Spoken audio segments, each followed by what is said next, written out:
I would like to tell you that the investigations into our story are still ongoing.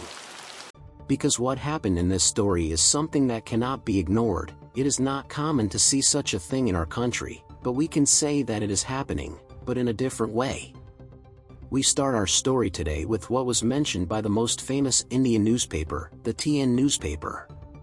The newspaper commented on the subject of our story today by saying, "Every day a new light is extinguished in India, and the rape epidemic has become widespread, and despite the law that was passed in 2012 to combat this epidemic, nothing has changed so far."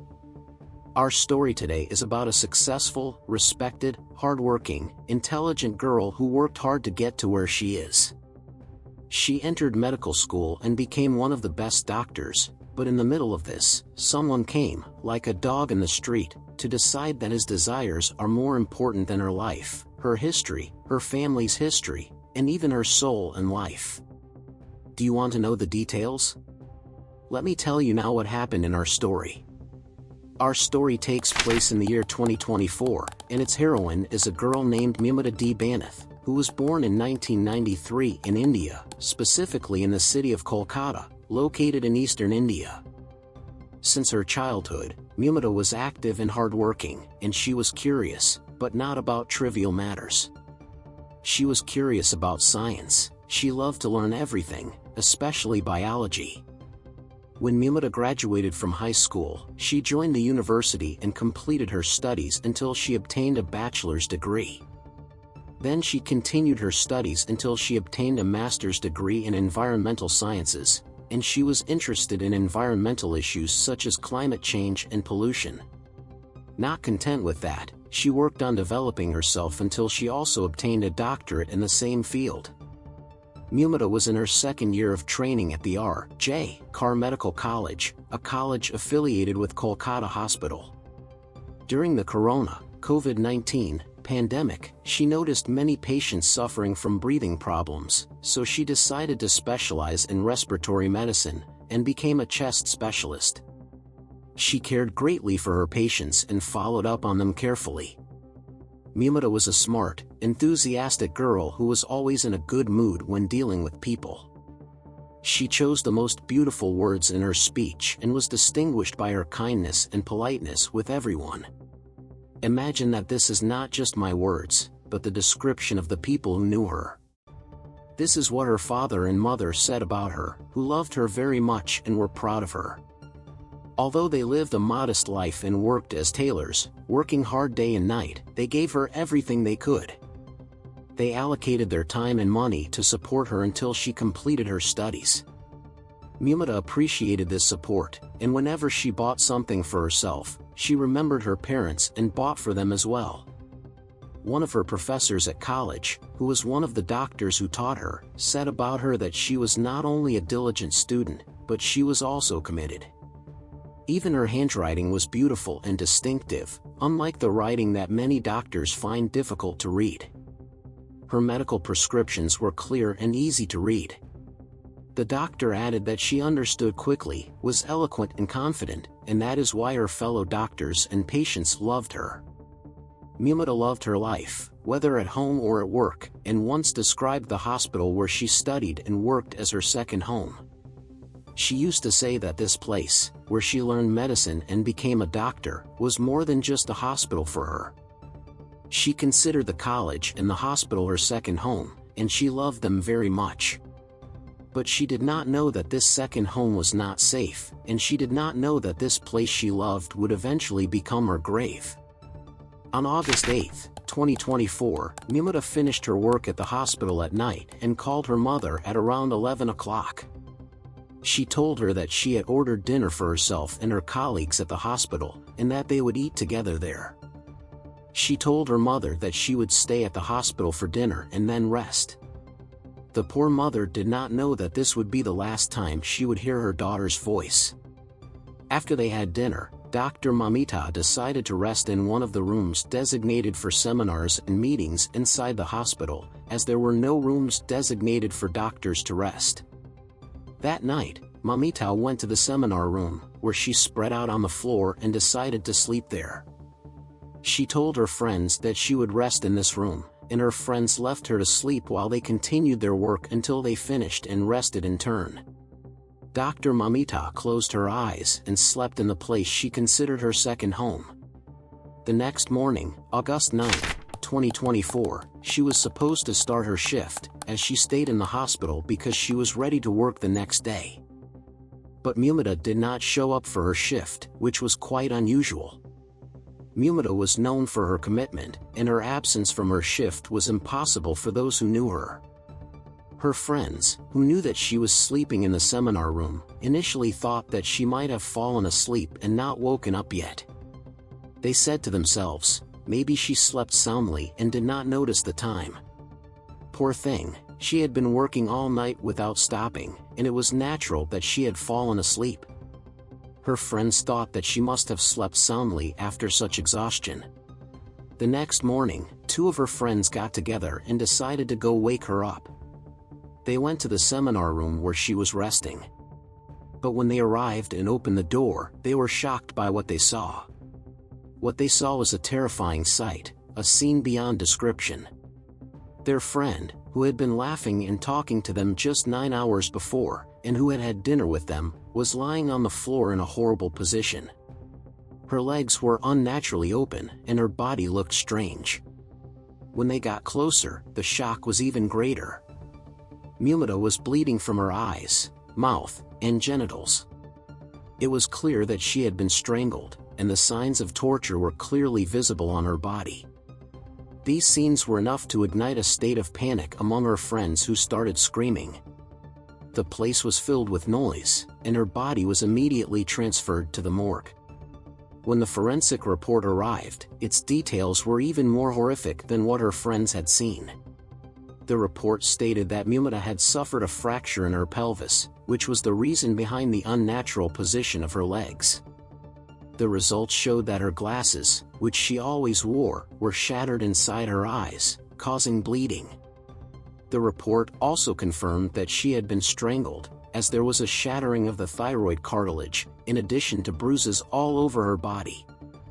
It did not stop there, but the report also showed that her head had been severely beaten against the wall and the floor, and the signs of violence were completely clear.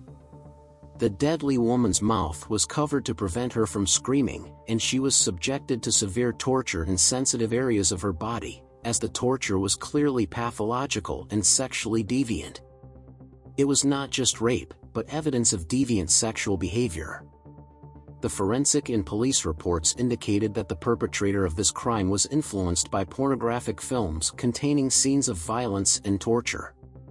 The report also explained that the deadly woman tried to resist her attackers, yes, the attackers, because the report revealed that she was gang-raped by a group of men. Traces of semen were found in large and varying quantities on her body, confirming that she was assaulted by about 10 people. These were not men, but monsters in human masks, a gang that violated her body and soul, and committed its crime in a place that was supposed to be safe for her. Returning to the crime scene, it turned out that the door to the room was not tightly closed, which means that the criminals entered without breaking the door. However, the scene inside the room was clearly a fierce battle, as there was evidence of the victim's resistance. The only evidence found at the crime scene was a severed phone earphone near a dead body. When the police reviewed the surveillance cameras, a strange person was seen wandering the hospital corridors, especially the corridor where the crime took place. The man was wearing earphones and looking around as if he was observing the place. When the police questioned the hospital staff about this man, they immediately recognized him.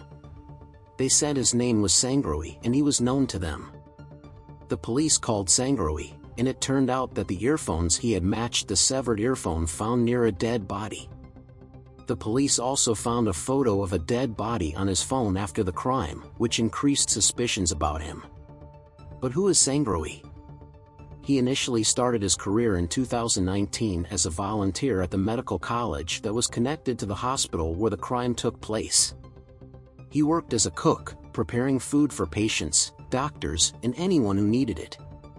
That's why everyone in the hospital knew him. Sangrohi disappeared for a while and then returned to the hospital claiming to have become a police volunteer. Because of this claim, he was able to access all areas of the hospital, even places that were off-limits to unauthorized people. A college intern said that he used to see Sangrawa standing guard at the emergency or intensive care ward gates. But upon investigating his past, the police discovered that he had violent behavior and unstable relationships. Sangrawa had been married 4 times. 3 of his wives left him because of his violence, while the 4th did not leave him because she died of cancer. Even his deceased wife's family said that he had caused them a lot of suffering, revealing his dark and violent history. Sangrawa's mother-in-law, who had cancer and later died, said that Sangrawa had a history of violence against women. When he married her daughter, he did not tell her that he had been married 3 times before. Once they found out, his violent behavior towards her daughter escalated dramatically. Once, the family had to file a complaint against him with the police for abuse and ill treatment, as he had been constantly assaulting their daughter. The mother added that just a day before the fatal incident, Sangrawa had tried to assault a woman and forced her to undress while he was drunk. That woman was Dr. Mumita, but she resisted and refused to obey him, and he tried to beat her. If he had been arrested that night after assaulting that woman, Dr. Mumita would not have met her tragic death. The mother confirmed that she is demanding his execution, saying, "He was very annoying, especially when he was drunk. He would knock on the neighbors' doors at night, insult them, and shout in the streets. No one liked him, and everyone complained about his behavior. Even when he was conscious, his behavior was very bad, so what about when he was drunk?" Inside the hospital, his reputation was also bad. He would lie to patients and exploit them in many ways. He would tell some that he was a police officer and not tell them that he was just a volunteer, exploiting this claim to deceive simple people. He would promise some patients that he would hire them in the police or admit them to the hospital for free without paying fees, which made him appear as a swindler and a thug at the same time. Finally, he was arrested and charged with several charges, including premeditated murder and gang rape. Sangrawa was detained by the police and placed in jail pending trial. During the investigations, he confessed to his crime to the investigators, where it was revealed that he was addicted to watching pornographic films containing violent scenes, which led him to commit his horrific crimes. Shockingly, he showed no remorse for his actions, but rather gave a detailed and accurate description of the crime, without hesitation or feeling guilty. Shocking videos related to the crime were also found on his phone. However, when he appeared in court, he withdrew his confession and claimed that he was forced to confess under torture and duress, repeating the excuses that most criminals make up. Sangrawa refused to reveal the names of the others involved in the crime, although the forensic report clearly confirmed the presence of more than one semen on the victim's body, indicating the involvement of several people in her rape. However, Sangrawa remained tight-lipped about the names of his accomplices, and refused to reveal their identities, which further complicated the case. The case of Dr. Mumita has become a public opinion issue in India, sparking a wave of anger across the country. Women and men held massive protests outside the hospital and the police station, demanding justice and accountability for all those involved. The protests were joined by young doctors and medical students, who demanded better security inside the hospital and criticized the management for failing to protect its staff. During the investigations and protests, allegations emerged that Dr. Mumita had uncovered an organ trafficking ring operating inside the hospital. The ring was said to include police officers and senior doctors, raising questions about systematic corruption and collusion by some officials. Roy was found to have been in contact with a group of patients inside the hospital, which is believed to have been the main reason behind Dr. Mumita's torture. With so many people holding grudges against her, suspicions about her being gang-raped were confirmed. Most shockingly, the police denied the forensic report, withdrawing information from it that the rapists were more than 10 people. Rather, she insisted that the crime was committed by just one person, despite the initial report confirming the involvement of more than 10 people. This contradiction angered people and increased suspicions of manipulation and concealment of information. In the midst of these events, the name of Sundeep Ghosh, an orthopedic surgeon and director of the hospital's affiliated college, emerged. Amidst growing protests, accusations of negligence and public criticism on social media, Sundeep decided to resign, claiming that he could no longer bear the constant pressure and defamation of his name. However, just 4 hours after submitting his resignation, he was given a higher position, as he was appointed director of the National Medical College, which is larger and more important than the previous college. The decision angered students and the public, who held massive demonstrations, carrying placards demanding his removal from any administrative position and forcing him to stay at home until the investigations were completed.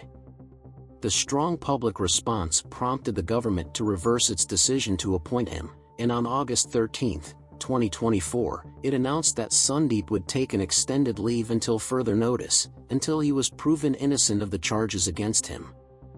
On August 28, 2024, the Indian Medical Association stepped in to assess the situation and investigate the circumstances of the incident and the allegations of corruption and mismanagement within the hospital, with the aim of restoring public confidence and ensuring that all those responsible for the crime and rampant corruption are held accountable.